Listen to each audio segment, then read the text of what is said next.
One of the most devastating events Obi-Wan would experience was the death of Satine, the Duchess of Mandalore, right in front of him in Season 5 of the Clone Wars TV series through the vengeful actions of Maul.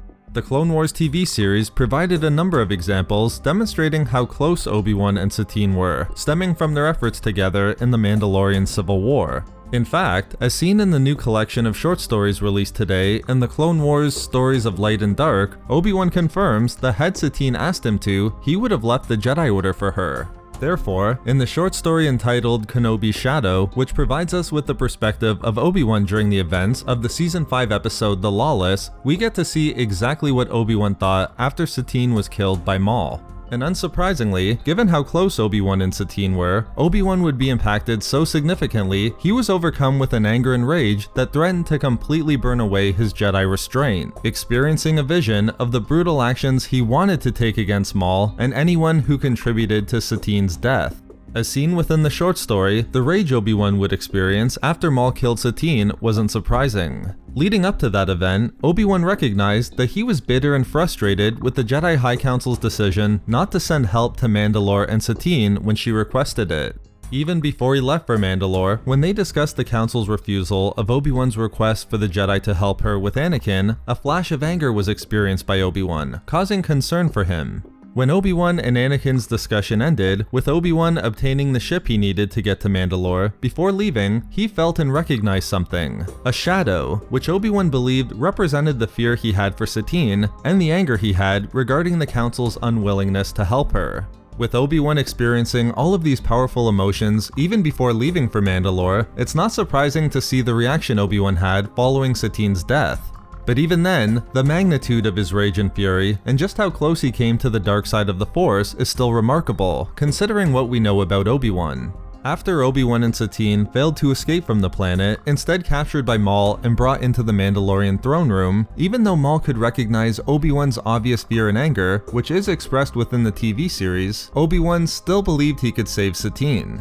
To do so, his plan wasn't to overpower Maul, but to reach him. That is, to meet Maul's fury, not with fury of his own, but with understanding and sympathy, confident that Maul wasn't always the way he was. However, when Obi-Wan attempted to point this out, telling Maul he knew the decision to join the dark side wasn't his, but a decision made by the Night Sisters, he recognized his own failure. The words weren't expressed with kindness, but filled with his own anger and fear regarding the situation. Of course, in the end, Obi-Wan wasn't able to save Satine, as she was cut down by Maul in an act of vengeance against Obi-Wan. Even before this action by Maul, Obi-Wan recognized that his fear for Satine had turned to terror, but in Satine's final moments, he felt something flowing through him, an anger that was equally hot and cold, fighting to hold back his anger as Satine spoke her final words that she always loved him and always would.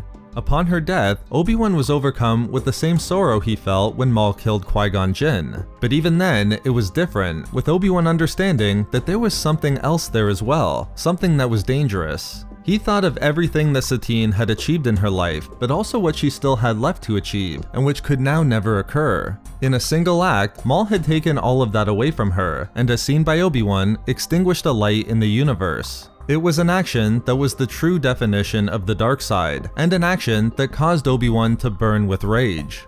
We then see a great scene in the short story where Obi-Wan has a vision of himself, his eyes engulfed in fury, with the sound of screams being heard, as interestingly, the light of a red lightsaber and not a blue one was seen. Obi-Wan saw himself brutally cutting down not just Maul, but everyone within the room, including Savage Opress and the Mandalorian commandos. But the vision, and thus Obi-Wan's mission of vengeance, didn't end there. He would kill anyone who had a hand in overthrowing Satine and anyone who contributed to her death. Demonstrating the magnitude of Obi-Wan's rage, he would also turn his fury upon anyone who tried to stop him or stood in his way. These were Obi-Wan's thoughts and the vision he experienced in the immediate aftermath of Satine's death. The vision ended only when Maul expressed that they were now witnessing the true Obi-Wan. At that point, Obi-Wan recognized that he couldn't give in to the desires he experienced in the vision, as doing so would give Maul exactly what he wanted. But it was more than that too. He knew that if he chose that path, he would become exactly what he committed his entire life to opposing, and he would no longer be himself. And perhaps above it all, it would not have been what Satine would have wanted for Obi-Wan.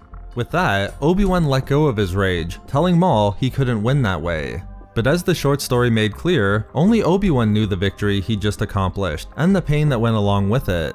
It was a victory that couldn't have been won without the strength he obtained from Satine.